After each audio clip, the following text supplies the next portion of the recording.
Hi, this is Zyth here, recording a kind of commentary over the speed time lapse of my build the other day. This is a build request from my GM. He's currently without internet, so he wasn't able to build it himself. And the request was kind of a transition from a forest to a corrupted or Malus kind of zone. This is a part of our upcoming Daggerheart campaign that he plans to run. I'll be a player in it.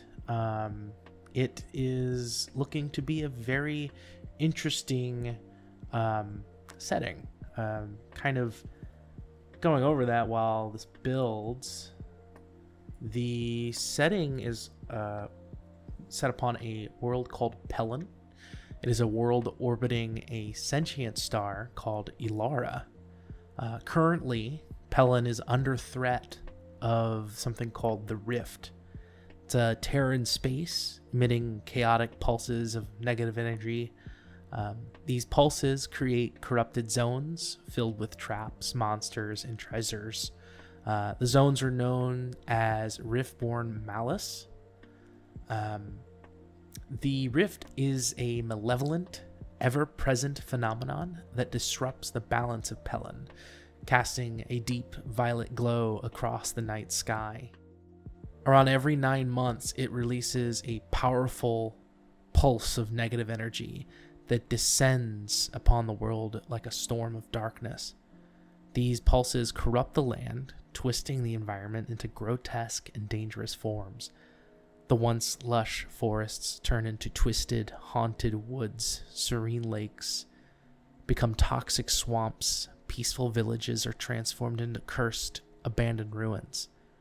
Riftborn Maluses are epicenters of these corruptions. They are unpredictable and chaotic zones where every fabric of reality seems to bend and warp.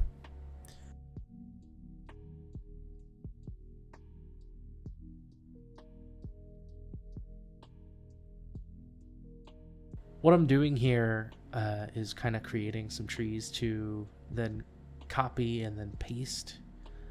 I start out with just like one type of tree, and then I'm like, that's not efficient, so I'm not liking how that looks. So what I wind up doing is sort of creating a small little bit, right? Rotating, getting some uniqueness in there, making it a bit bigger, repeating some things, making it more spread out. And then I'll copy the whole thing and then just kind of paste and rotate. Just to get more trees on the board more quickly, more naturally looking, then delete some for a path later. Since there's going to be a transition, I'm deleting some to put down some dead trees here in a few. See, I'm switching around to go put those in there. Let's see. The kind of premise for this campaign for the characters is that adventurers are urgently needed to explore these perilous locations known as the Riftborn Malus, and kind of go out there and take care of them. However, we'll be starting at level 1, so I don't know if that's something we'll be doing right away, but there is something that's been looming on the horizon for our characters that we're going to investigate. You'll see there that I just put down a bunch of rocks with no thought, and I had deleted them. It was a dumb idea from my part. So I create like this patch of dirt with the intention of kind of layering it underneath the trees here to give it more of a undergrowth look and, blend it in with the corrupted part of the map.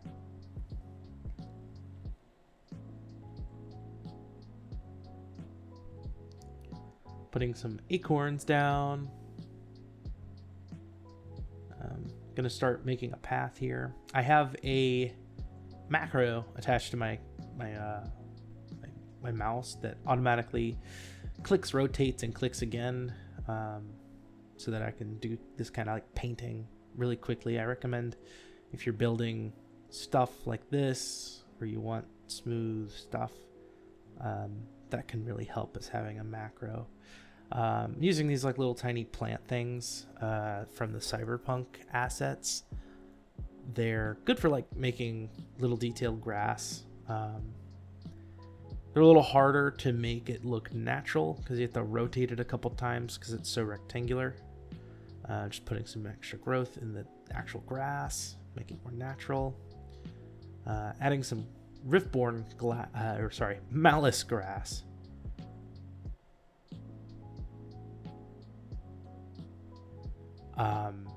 And I'm just adding it all over the place here. It's hard to see, especially with how fast things are going.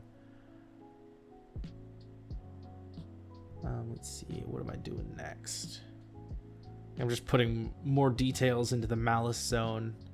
Adding some more rocks, some corrupted rocks. This is all from, I think, the Cavern Lava set. Works really well for like a corrupted or wasteland type look. Just trying to put some scattered terrain, putting some, making sure there's enough room for the follow-up path. Trying to find something that'll work good for the rock or the path, and I decided upon using some of those lava assets, and actually turned out really well, in my opinion. Despite the little bits of lava, I go in later and put some like little roots down to cover it, but not all of it. It's not going to hurt anything seeing some lava bits. It just adds to the corruption.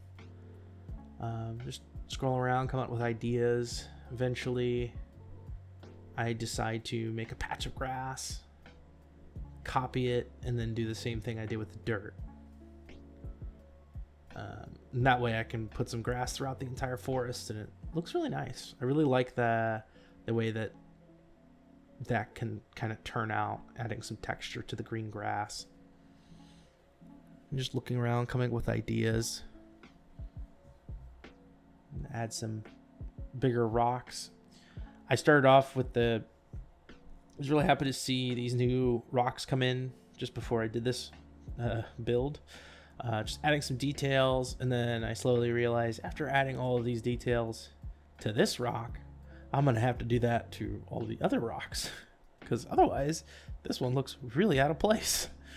I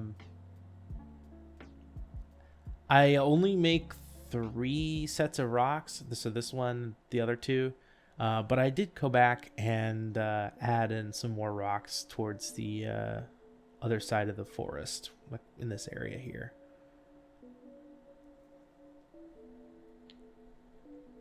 So just adding a bunch of details, adding the ore,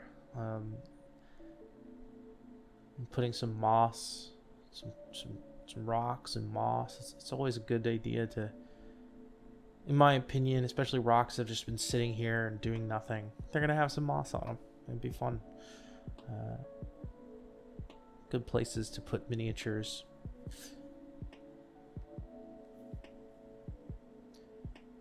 Just finalizing the details on these rocks. spend more time on these rocks than most of the other map. Most of the other parts of the map. It's certainly something I took my time getting right. See me talking, probably just making mouth noises or something. Nobody was watching the stream, so I was going a little nuts. Adding some more details over in the Malus, put some bones, looking for other details I can maybe put in there.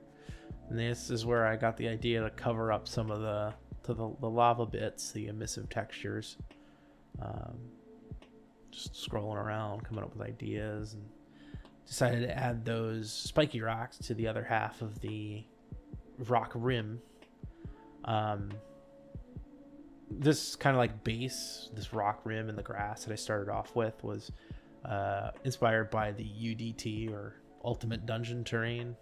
Here I go into little detail on like, oh, this is a warning sign.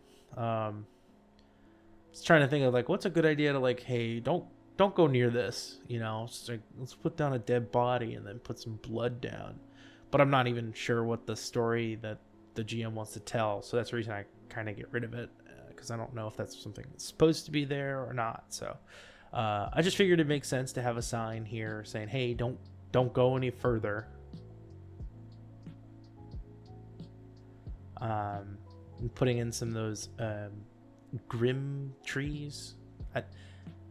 They're like rock formations, but they just look like twisted, really cool trees. And now I'm editing the atmosphere to get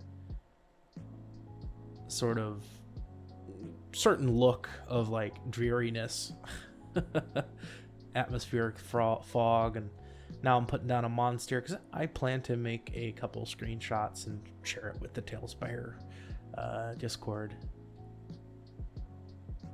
So I'm just placing down miniatures. I cut out the lengthy amount of time I took just picking those three. And let's see here. I also just figuring out how to position them. Once I get it good, I realize, oh, I can't see them, so I gotta turn on the lights. And I zoom in first, and then I realize, hey, I can't see the redhead, so I have to adjust it. And there you go. That's the final image. Very, very pretty. Here's a view from the spider, and then there'll be an overview here. Yep, and that's about it for the wonderful build that I had done. I appreciate you taking the time to watch this little speed build. I will be doing more of these, hopefully for my own campaign and more for my GM. So look forward to those.